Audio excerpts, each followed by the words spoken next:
podcasters, to another episode of Ask Phiff on Sports. Word! This is Phiff the Plug right here, bringing you all the hot topics in my sports editorial for the week. That's right, Ask Phiff. Phiff gonna let you know what's going on. Phiff got a whole lot coming out of NBA, you heard? The NBA race for the MVP is heating up.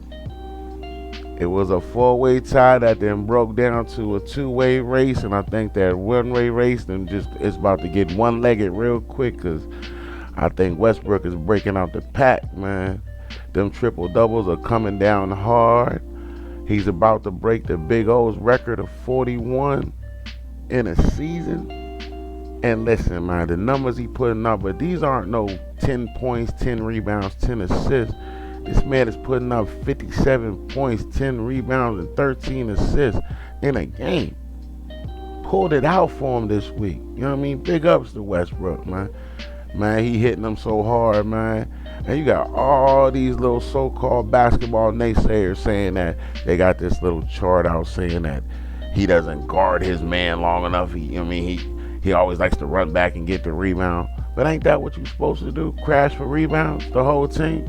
So if he gets the ball in his hands, he's the point guard. He can lead the break. So he's getting the rebounds. He might be dumping it off for assists, or he might be scoring. The man is trying to do everything, and they have a problem with that. What about the people who ain't doing nothing? Who are them people I'm going to get to later? There's some strugglers on here that we're going to talk about later too, but I'm going to talk about the big boys right now. The weak boys can wait for later, you heard? So back to Westbrook, man. Give that man the MVP. It's a wrap, man. He gonna break that record. He gonna shatter the mold of triple doubles, man. Give it to him. And on other NBA topics, Golden State Warriors back on top. They riding a 9-game winning streak. They done knocked off a few heads. One being the Spurs. I don't know what's up with the Spurs, man. The Spurs is kind of sinking, man.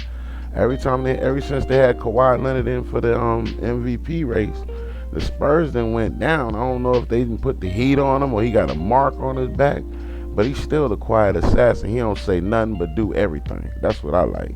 Don't talk, just do. That's my motto. And I wish them, speaking on the drop line to that note, somebody who need to stop talking is LeBron and LeBrick and them Cavs, man. Them Cavs is losing everything but their luggage and their lunch. They might as well lose their lunch too because they just looking horrible over there. And I was watching the warm-ups, and he want to sit there and mock fun at Lonzo Ball's jump shot. Better worry about his own jump shot and try to get out of the hole. You know what I'm saying? He in a hole right now. And he got all them players on his team except for Kyrie. They all bums. Flat out. I'm just going to put it out there. Because they right there, they done dropped to the number 2 seed. And he worrying about Lonzo Ball and his jump shot. He need to be worrying about Isaiah Thomas's jump shot, DeMar DeRozan's jump shot, Bradley Beal's jump shot, John Wall jump shot. Because all them players I mentioned are the 3 teams that are coming to see him. And that's Toronto, Boston, and Washington. They not playing with that fool. Each one of them then already got at him and beat him down in the season, so you know they smell meat. But my favorite of them all is sitting way down deep on the East Coast, on the tip, right there in Florida. And that's Dion Waiters. He got his plate, his napkin, his knife, and his fork, and he ready to eat on them. He ready to eat. The Heat is ready to eat on them Cavs. He not playing, man. He tired, man. They let him go, did him dirty. And LeBron was in the middle of that too. Oh yeah, Dion Waiters want a piece of LeBron. And then we got Hassan Chop down there. You know what I'm saying? They wasn't even supposed to be in the playoffs, man. They done beat everybody down and got back in the mix. I really don't think LeBron want to see them. But that's a story for another note, man. And speaking of LeBron talking about Lonzo Ball's shot, man. Another one of Lonzo's teammates out of UCLA, TJ Leaf, 6'10" forward, put in a lot of work, man. He said he wasn't done too. He said he's straight with the NCAA, and I don't blame him, man. Don't let them exploit your last name, bro. Go and get up out of there and get that money in the NBA. 6'10", you know somebody gonna draft him. He gonna get picked. And he put in work with UCLA, so yeah, he gonna get picked. Freshman. And speaking of UCLA and LeVar Ball and Lonzo Ball, and I'm glad he came out on First Take and explained himself about what happened with Chino Hills. And just in case anybody didn't get a listen to it, I got it on video, right? I got the audio right now, and I want you guys to hear it. So I'm gonna play this audio clip, and you guys just sit back and listen for yourself. I'll be right back. You have been hard on your current high school coach, and now you're saying that your youngest son, you don't want him to play for that coach next year. Definitely. Okay. I'm not gonna do that. So is he out, or are you going to transfer? Well, how are you going to do it? Me and my boys, they built Chino Hills. He knew what he was in from the beginning. Here's what people don't know, that I trained him when he was 13, taught him how to shoot, the coach. The coach. I've been feeding him for the last couple of years. Coming to the house, he can't come to the house no more. Come on, LeVar. Yes. That's too much. Breakfast, dinner. That's too much. He already knew what he was coming into. We went 35-0 doing it with the pressing and the trapping. How did he change? Just on that? He all of a sudden changed on, thought he was bigger than the program. Now he's like, hey, don't come at me. Don't talk to me like this. His head just went big. What did he change that helped lose the playoff game? Well, we've always double teamed everything to speed up the game.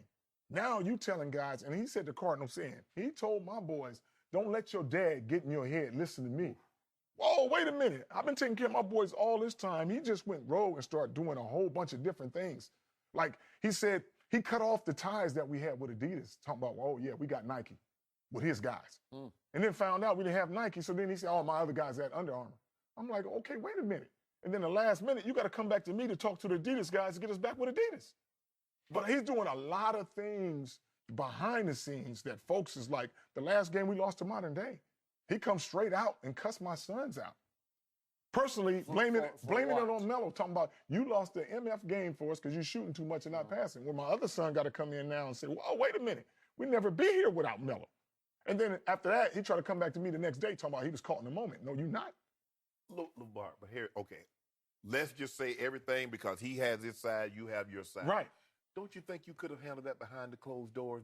It was supposed to be handled behind closed doors till he started ripping off at the mouth like that. He was in a good situation. How do you get to be a young guy, never had a coaching job in your life, and you don't think I got that for you? On the fact that I said, you know what? I'm not going to let anybody just come in here and try to make a name. You already know the system we run it. Right. My boys are comfortable with you. Right. But when you start acting a different way, my boys look at you and you say my boys are disrespectful? I said, find one teacher that said that.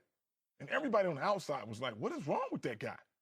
Something is wrong with him. He's bipolar or something. I don't know. But here's the thing, though, LeVar. If you did this, get him the job out of the kindness of your heart. Right. Should you throw that up in his face and says, I got you the job? I never threw that up in his face. He threw it up in my face and said, you didn't get me the job. My wife wrote his resume. We helped him with everything. Allah, stop putting the man business on the street. I'm going to put it on the street because, first of all, you talk to USA Today and you want to go crazy on me? Wait a minute. I ain't never did nothing but try to help you, to give you some guidance, because you don't get to be a coach of a #1 team with the ball boys with no credibility. How's that happen? And you're young. So, LeVar, let's take it to the next level. He's going to get drafted by somebody. Yes. How much input in the coaching will you want at that next level? I'm not going to have any input on that. Lonzo's his own man. You guys, I didn't mess with Steve Alford or nobody. I'm not up there every day talking about, man, you better play my son. You better play this way. I never did that. On the reason, on Lonzo, you know what you're getting from him now. So if you want this type of player and you guys take him, the relationship is between, I told my son this, when you get a coach and you really want to play for him, man, that's the best feeling ever. Absolutely. That's the best feeling ever. And he got your back. And that's the thing. When you're playing for a certain coach and he has your back and he gives you the opportunity to do what you do, that's the best thing in the world as opposed to like, oh, I just got to go and play for this coach just because he's there. Well, how you going to do the reality show if he's on the East Coast? What? With him? Yeah. Lonzo got to do his thing. If I'm on the East Coast, West Coast, wherever he at, if they want a reality, come see me. That is true. He's going to start right now. Want a reality, come see me. Lonzo going to do his work on the court. Thank you guys so much for There you us. have it, Hey, folks. more than That welcome. was a full clip of the interview in which Mr. Ball gave his side to this story. And there's a lesson to be learned. There's always two sides to a story, people. So don't always just take one side of it and just run with it and make your own conclusions. Just sit back and wait till you get the other side. Even if the other side is a lie, that still gives you the opportunity to judge both stories and weigh it out from there, because you're never going to find out the whole truth, because nobody was there but that coach and Mr. Ball. You heard? So on that note, I throw the clip out there and I let you guys make your own conclusions and decisions as to what transpired. Me, I have mine, but you know Phiff keeps his to himself. I just bring out the news. You know what I'm saying? Is I bring out the news and the information. The rest I leave to my podcasters to decipher. And on that note, that's the end of my editorial for the week. Phiff the Plug signing out. Once again, a big shout out to my SoundCloud people. You're following me left and right. I'm loving it. Thank you. My YouTubers, please hit that subscribe button. Hit them likes too, man. Give me those comments up under my YouTube page. Let me know what's going on. Tell me what I'm doing wrong. Tell me what you like. Tell me what you don't like. You know what I mean? This podcast is for you people. You know what I'm saying? I'm just here to give you the information, but I need you to give me the feedback. You heard? And Phiff the Plug love for you to come over to his website. It's www.askphiff.com. That's www.askphiff.com. This is a Prairie Vista publication production.